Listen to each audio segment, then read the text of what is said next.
Let's not do more mining. Let's not keep digging up those fossil fuels. No more sulfates in the water.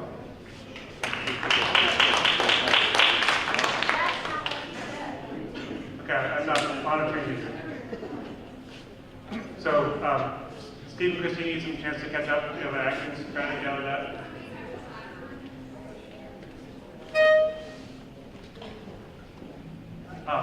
Mr. Doctor, want to repeat that? Sure. They're in trouble keeping up with you. Still some time. Say who you are. Yeah. I'm Andy Dawkins. I don't want to do a political speech. I'm here to help, okay? But I think we need to quit digging fossil fuels.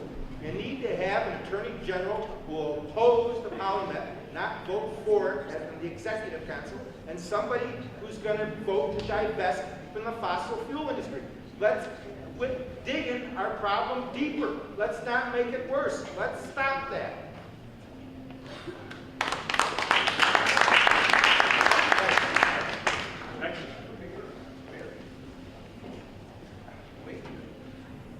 Hello, my name is Art Johnson. I'm on the school board. A lot of you probably know me for that. But I want to go back a little bit of history that I do. I actually grew up as a commercial fisherman in Lake of the Woods. Back in the mid-'80s, the Minnesota Pollution Control came to me and said, oh, what's the mercury level on your fish? And this was really something. I said, hey, I don't know what it is. Please come and test because I want to know because I was providing food for people. They told me, though, that there was that caused a lot of angst in the area. The resorts were upset because we don't talk about that. And I think it's very important. I'm glad to see you people being active here. Another thing that happened up in Lake of the Woods, the eastern part of Lake of the Woods, is there's a couple of reservations in Northwest Ontario, First Nation, Grassy Narrows and Black Dog. A lot of mercury poisoning has been identified there. That the most mercury cases there outside of Japan. That's only 200 miles away, with 50 miles away from where I grew up. So mercury is the thing I want to thank you guys for being as active as you are, because mercury is an issue. We only talked about the ambient sources here, but not too far away we have point sources of mercury, which are clearly been identified for many years as being detrimental to our health. I do want to talk about school. Again, we have a very important thing about having healthy food. We have community gardens. We're doing everything we can to get food there. Healthy children are, of course, critical. They're our future. And so I want to thank everybody here. I don't have any action items here. I'm not a mercury expert, but we do have problems with our test scores. We have a lot of problems in our schools. Is this related? I don't know. But I'd like to see some studies talking about, is this impacting us or not? And I don't know, but thank you for all the experts that are here. Thank you for Dr. Glass, who I worked with for years on the school board, for all the activity of everybody here. So again, thank you. I'm hoping to hear more from you.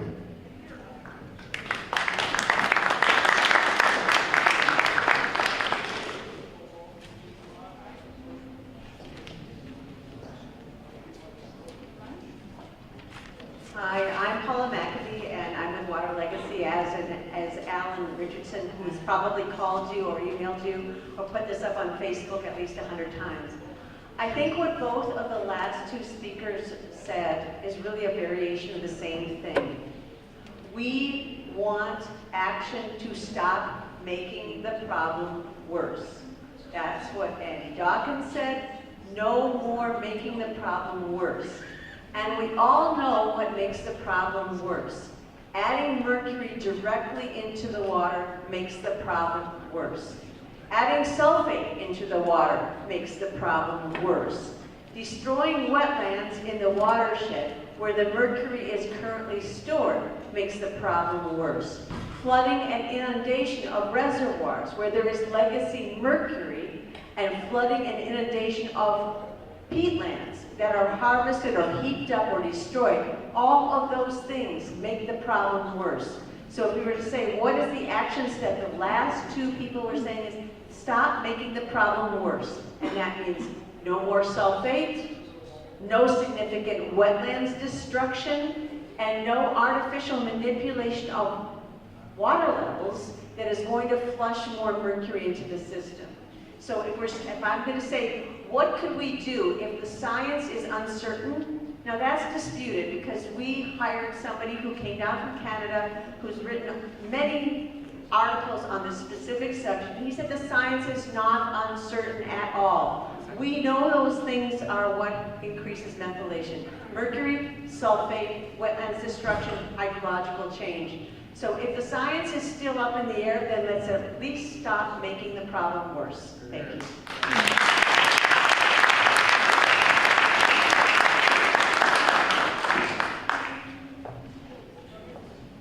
Hi, I'm Jane Ryer from Duluth, and I wanted to point out that we do have a moratorium on any new sources of discharge of mercury in the Lake Superior Basin, but we still allow additional emissions of mercury in the Lake Superior Basin. And for the Polymet plant, just as an example, I'm sure we've got more coming, more mercury is going up into the air, would be going up into the air than would be discharged through the water. More mercury would enter the water out of those air emissions than mercury that would leach out of the waste rock. But the agencies plan on permitting that anyway. It will increase mercury in the local waters. So I would propose that we stop permitting any additional air emissions of mercury in the Lake Superior Basin. We have a zero discharge emissions goal in the Lake Superior Binational Program, zero discharge program, and as far as I can see, the agencies are completely ignoring it.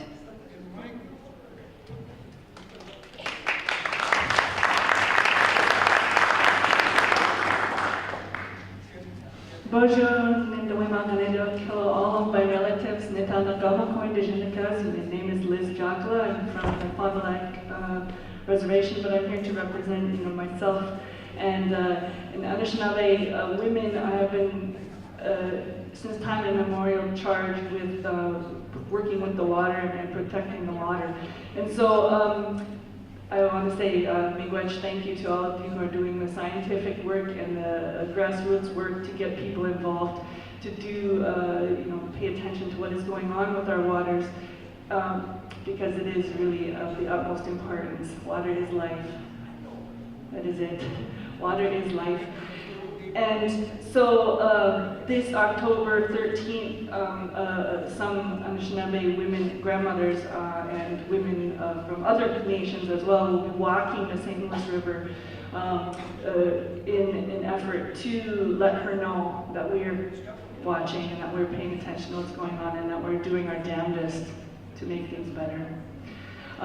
So we walk as close as we can to the river with, still people being able to see us and be aware that what we're doing is walking for the water. And we're praying while we walk. We sing songs while we walk. And we'll be doing that for as long as it takes. We think it might take 5 days. You can find out more information at nibiwalk.org, NIBIWALK.org. And if you want more information, my name, again, is Liz Jaakola, Jaakola. And you can find me around in the area. I live out at Fond du Lac, Cloquet, and I teach at Fond du Lac Tribal Community College, which is an institution dedicated to our environment. So I'm Miigwech Vizindawi. Thank you for listening to me.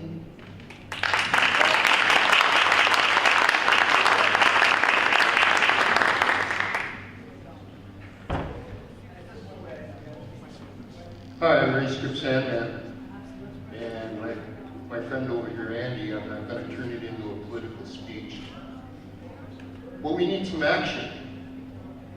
In Anishinaabe, we need to, what they call Nibiwin, wake up.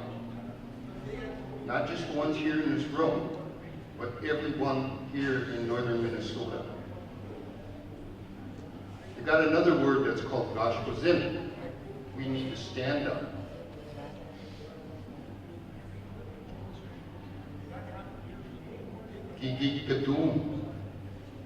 We need to speak up. We need to get the big money out of the decisions of the people that make the decisions. We want change, we have to do that. It's killing us. They're killing us. The mercury, we talked about the fish here tonight. What about the bears that eat the fish? What about the eagles? What about the other animals that take that? What about the vegetation? If we see what they were talking about earlier, how it's affecting our youth, the mercury. Now there's on the table copper sulfide mining, nickel. What happens to that? When it does leak, it's not a matter if it leaks, it's a matter of when. We need to take action now. We can't wait to have a follow-up once a year. We need more now. Richard, thank you for listening to me.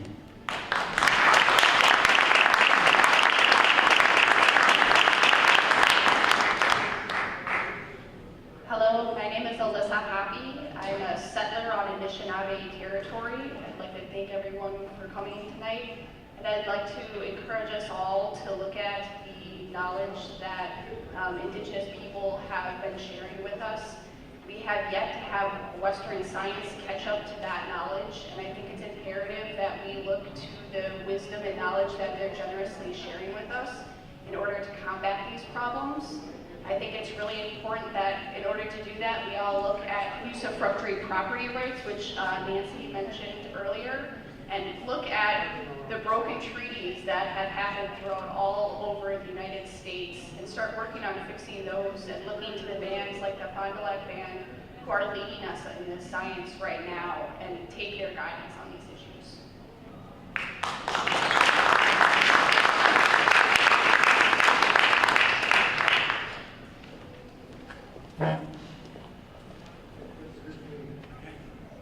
I'm Lee Lind from the St. Louis Bird Association.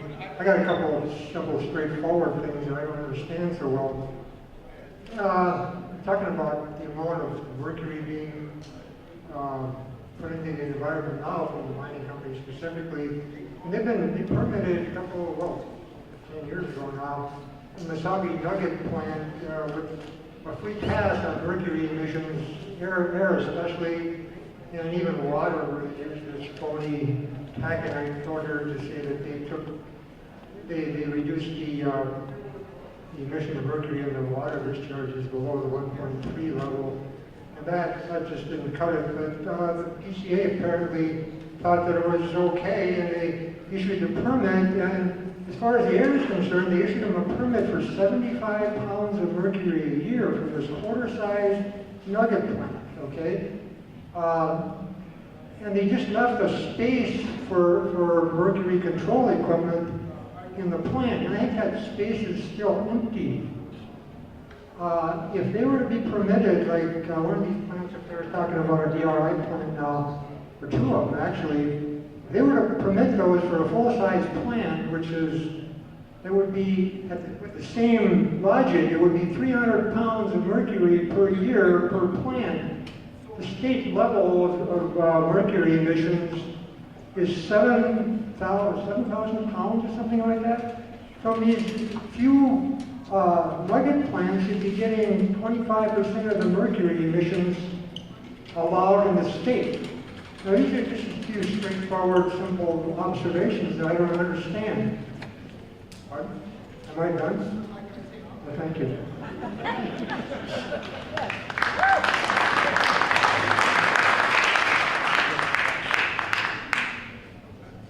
There are 5 rivers in Minnesota that have not shown lower levels of mercury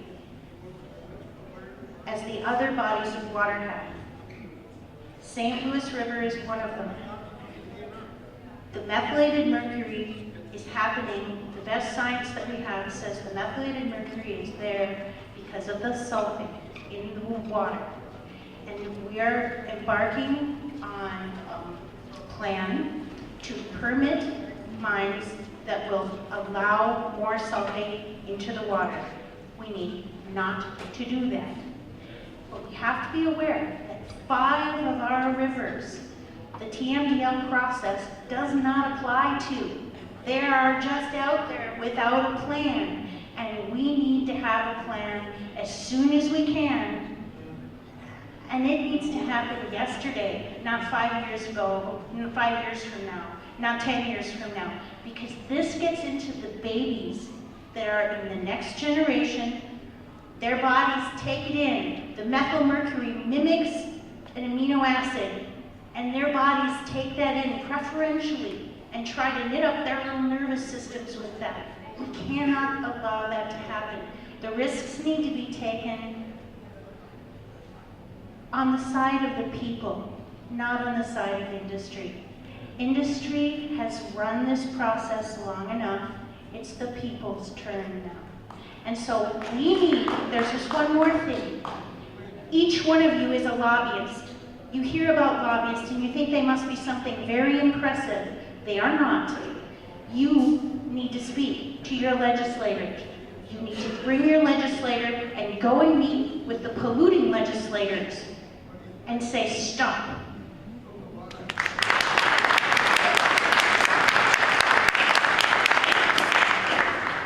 And we'll have time for 2 more. Well, I just want to follow up on Lee. I'm always following up on Lee. He's the chair of the St. Louis, or rather the St. Louis Beer Association. And thanks to great people like him and people like Bill Mayeski out here, who's involved with the St. Louis River Alliance, we're making some progress. And I just encourage, want to encourage all of you to get involved yourselves. Personally, I'm not a Green Party person, but I have to agree with him.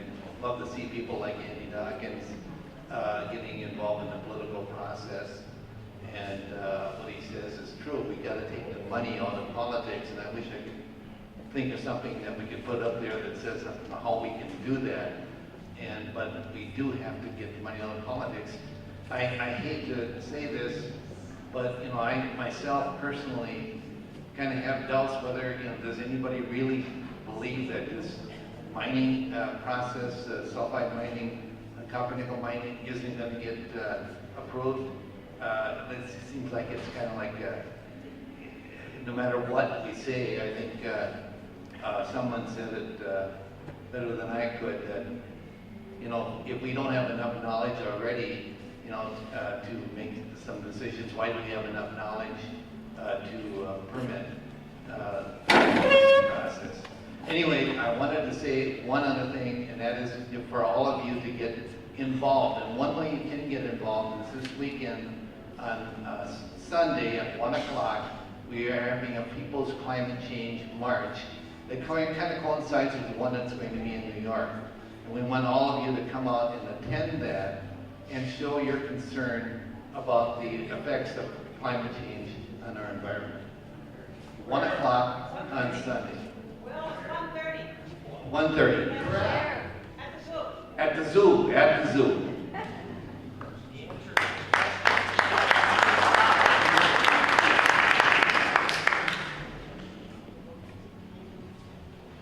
Hi, my name's Jesse, and I just want to give people some inspiration to fight and a few ideas about fighting pollution. I'm fortunate to be a male in my family. I've never met my grandmother. My mom died very young, in her 40s. My aunt died. My other aunt was sick with cancer.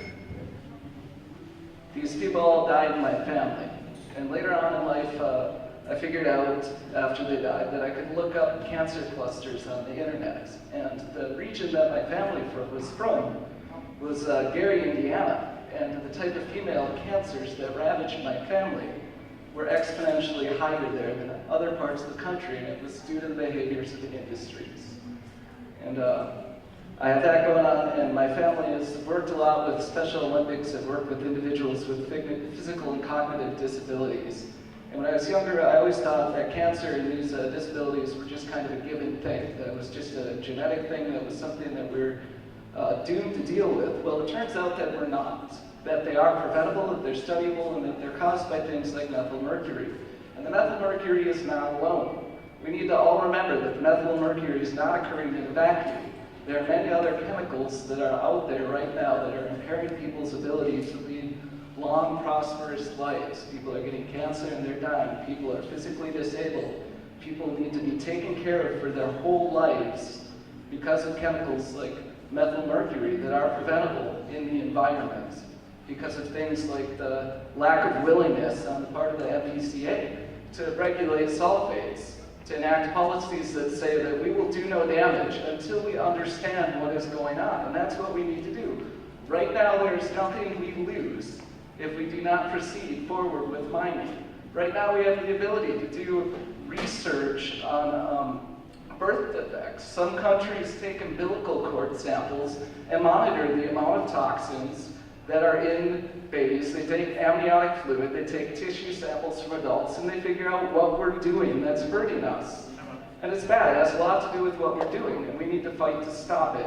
And I say we should all fight as hard as we can to make sure that there's no more damage done, and we clean up all our messes, and we understand what we're getting into before we do any more. We've run through our official time for this. We do need, Christine, we need a couple minutes to transform this into a poll, is that right? We need a couple minutes to turn this into a poll.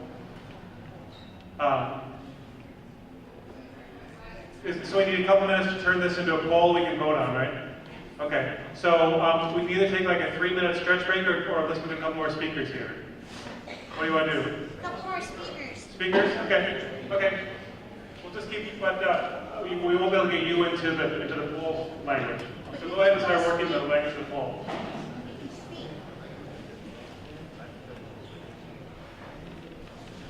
Hello, my name is Tom Thompson. I live in the Brimson area north of here in the Cloquet Valley State Forest. And I am on the executive committee of the North Star chapter of the Sierra Club. A couple of things I'd like to see happen is the prevention of transferring mercury and sulfides especially from one drainage basin to another drainage basin in an attempt to make one look clean and the other one, who cares? So that's one thing I'd like to see happen. The other thing I'd like to see is let's start identifying the top polluters in the area. Have a top 10 worst mercury polluters for the Duluth area, for the northeast Minnesota. And let people know who the instigators are, that and sulfides both. Let's let people know who is polluting our rivers and who needs to be looked at and stopped. Thank you.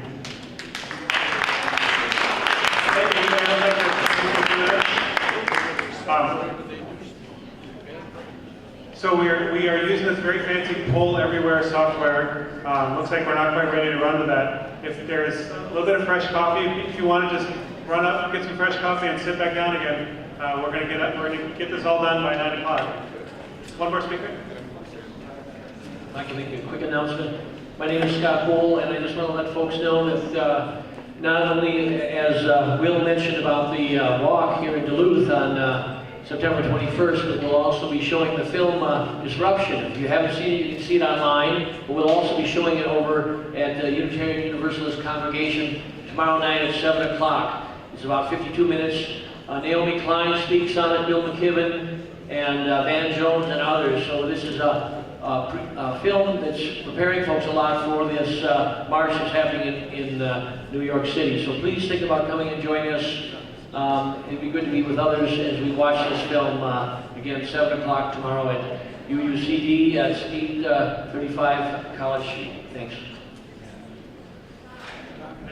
Just one other announcement. If you have not yet signed up on our contact sheets, please do so on your way out. That's really our opportunity. We really are serious about coming back to you not only in 12 months, but also sooner. So we could really use either an email address or a postal mailing address.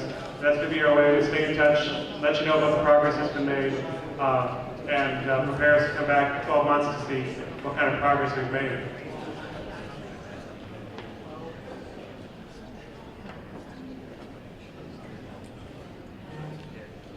So we're almost there.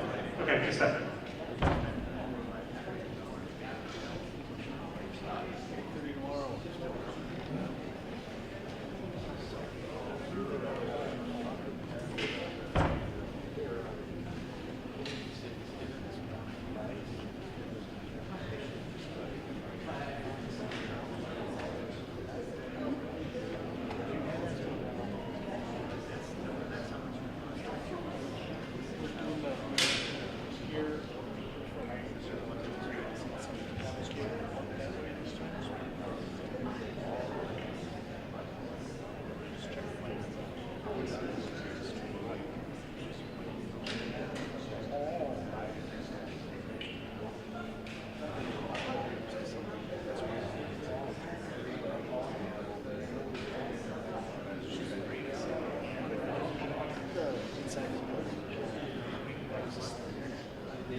if I can do anything to keep you all here, I'll tell you a joke.